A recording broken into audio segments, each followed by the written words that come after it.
Hi, I'm Christopher Dunnigan. This is HandmadeInVermont.com, and today we're talking about the Hubbardton Forge Vaso Pendant. This is the 1874-68. Happen to have my showroom sample here so we can check it out in person and show you what it's all about. Let's talk about the fixture itself, and before we do that, let's talk about the glass on this, because the glass on this is very special. Hubbardton only uses hand-blown glass. It comes from around the world. We get a lot of our glass in the United States, like in Vermont, but it comes from other places too. This is a very substantial and beautiful piece of hand-blown glass. And when I say substantial, I mean it. You know, it's very thick. You'll notice the nice thing about hand-blown glass, and what I want to see when I see hand-blown glass, is I want to see maybe some telltale signs that someone actually worked on this, and that's going to be little air bubbles. And when I look at this closely, here and there I can see a couple little air bubbles, every once in a while when I look through it. And that's what I want to see. That's basically the breath of the person who blew this glass, and that's captured, kind of having a little bit of their soul captured forever in here.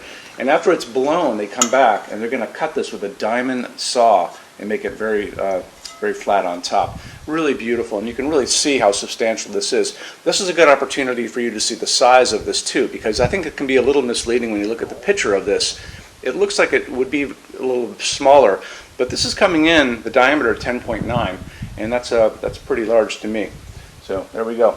Okay, and size-wise, I think this can be used in a lot of good applications. So I think it's small enough that you could use this in pairs over a kitchen island, probably in 1, 2, or 3 over a dining room table. We have custom canopies. When you go look at the HandmadeInVermont.com website, you're going to notice a section that says inline canopies, and that's where we could put 3 of these on a long canopy going on one J-box, so just kind of remember that. But I think this is large enough that it can be on its own. It could be in a stairway or a foyer. I think it'd be a great application for that. Okay, now why don't we jump into the fixture itself. A lot of details here. So the fixture body itself is the part right here, okay? And this is going to be coming in at just about 30 inches overall height, so 29 from the very bottom to where the rods start on top. Diameter is really the widest point your glass again, and that's 10.9 inches. So overall height, that's the distance from the bottom of the fixture to the actual ceiling, is going to give you a very good range. This can be as short as 32.3 or as long as 77.3 with all the parts that come with it automatically.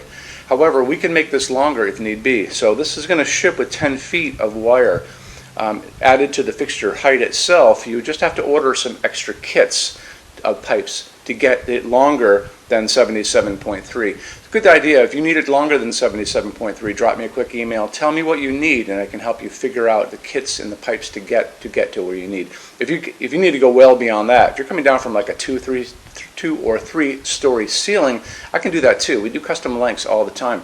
Don't be afraid to ask. It's very easy to do that. Okay. Why don't we talk about a couple other things. To show you more information about a lot of that stuff, a good way to do it is to look at the installations instructions. So if you're on the page for this on Handmade in Vermont, look over on that side of the screen, midway down, you're going to see a link. It's going to say click here for installations instructions PDF. So open that out for me. It's going to show you a full parts kit, all the parts you're going to have with this. It's going to show you detailed drawings of the canopy. This is the part that goes on your ceiling. It's 5.5 inches round, just about 5. It's going to go over your 4-inch junction box. This is what you guys have on your canopy, and it's going to cover it with no problem at all. This is only, how high? It's actually, it says 3.5 pounds, which is very light actually. Most of that's going to be the glass. There's obviously metal too, but it's only going to hang from a junction box like this, so there's no weight restriction on this. You don't have to worry about that. It's slope ceiling adaptable already to 45 degrees. What you don't notice is hiding here is a knuckle, and that actually allows that to bend just like that. So if this is on a slope, you just have to kind of let nature do its course, and it's going to bend straight down, so you're all set on that. When you look at those installations instructions, it's going to show you a chart. So when you look at the chart, it's going to show you which combinations of these pipes you're going to get to use, you'll need to use to get to all of the overall heights that are listed on that chart. And those are from the bottom of the fixture to the ceiling itself. Always remember that. So you would easily put this together, and how we would do it, how I would do it, and how I will be doing it is on this same table, I'll put a blanket down. I will figure out on that chart what I need for my overall heights, and I'm looking for about 60 inches from the bottom of the fixture to the ceiling. I'm going to be using 2 of these. You're going to be getting 3 of these to begin with. 3 of the 12s, 1 of the 6, 1 of the 3, and a bunch of these guys. These are those little threaded connectors that are going to put them all together. And for my needs, I'm going to be using 2 of the 12s, and oh, actually, take it back. I think it's maybe it's one of the 12s and one of the 6s. But anyway, I'm going to be getting to 60 inches from the ceiling to the bottom of the fixture because I'm putting this into a cathedral ceiling in our showroom on the 2nd floor. And like I said, how I'm going to do it is I'm going to put a blanket down. You do not put the glass in till the very end, so put that off into a safe place. I'm going to decide which of those parts I need, which of those pipes, and I'm going to kind of put them in a little line on the blanket, and I'm going to feed this wire. Here we go. This wire is going to go through those, and you're going to go through a connector, through a pipe, through a connector, through a pipe, and eventually I'm going to exit this guy, the canopy up on top. And then I'm just going to screw the pipes together, and it's going to take 2 seconds. There's threading on each end of the pipe, and then we talked about the little connectors before, and all you do is this. I mean, it's super fast, and you do that, screw them together, and there we go. So once you get it together like this, you'll notice you can barely even see a line. It's super clean all the way up, so it's a nice way to do this. And they're all finished. So, and then once you put it up and install it, then you put the glass on. You're going to notice when you look at this, see this little dial here? There's a little turn dial, and I'm going to unloosen that. So it's righty tighty, lefty loosey. So I'm going to loosen it. It's going to allow this to go up. And what you do is you bring this up, and then I'm going to put my glass and let it sit in this kind of forged metal sling, and then when I'm done, I'm going to lower this down. And in your perfect world, what you're really going to do is bring it up. So you're going to bring it up, and once you have it up to where you want it to be, you have this fixture kind of centered in the glass, and then I'm going to tighten that dial. So once I tighten the dial, make sure it's really tight, and then it's going to lock into place, and you don't have to worry about it. In the future, if you ever want to clean the glass out, same deal. All you do is you hold onto the glass and the fixture on the bottom, you're going to loosen that little dial, you're going to let it drop down so you can take your glass out. I'll probably wash this in the kitchen sink very carefully with soap and water, and that's all I would do. I would not put it in the dishwasher. But again, it's a very user-friendly fixture. As far as lamping goes on this, you have a lot of options on this. That's a big piece of glass, so you can get a lot of different bulbs in this. It's going to be using just a medium base socket, which we all know about, we all grew up with. I would probably not be using this. This is kind of a somewhat ugly LED because I have clear glass in this. I want to look at a pretty bulb. And pretty bulbs are out there. These are LEDs as well, and they're medium base. See, just a screw in.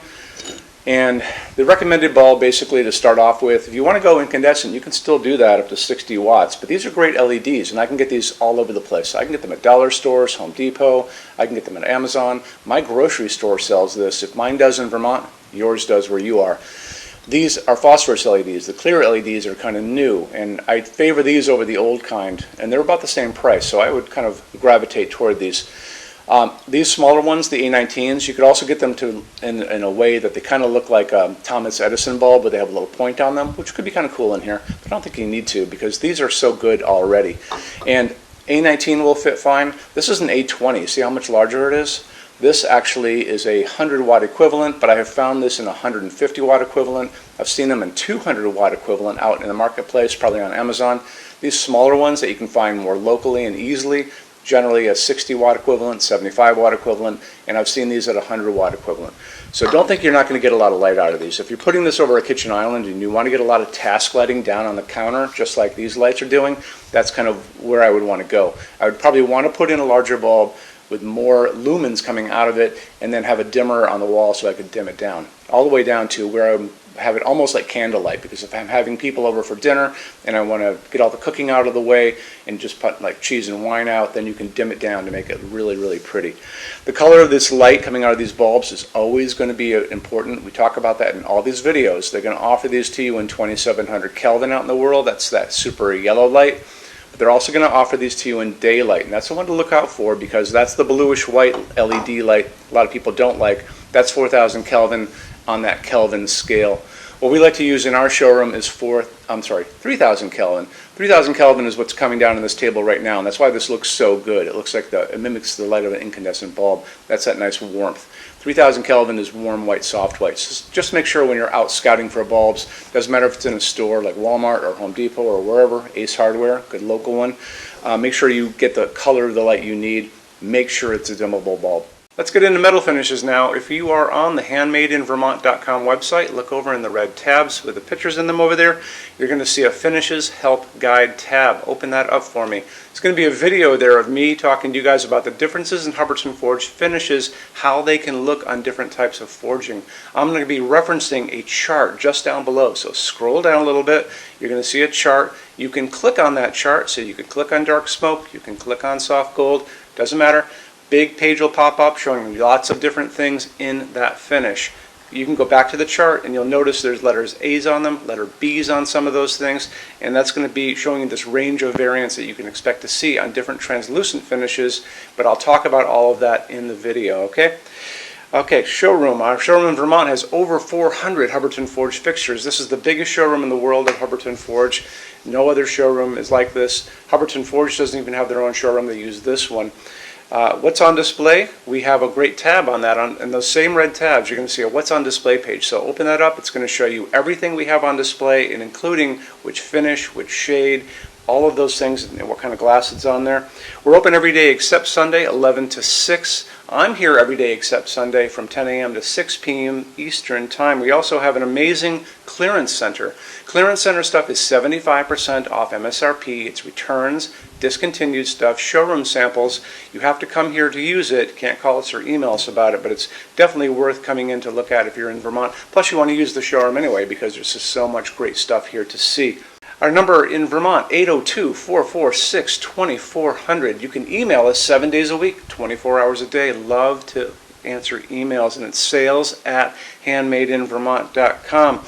So when you order from HandmadeInVermont.com, shipping is going to be free to every state except Alaska and Hawaii. No tax if we ship out of the state of Vermont.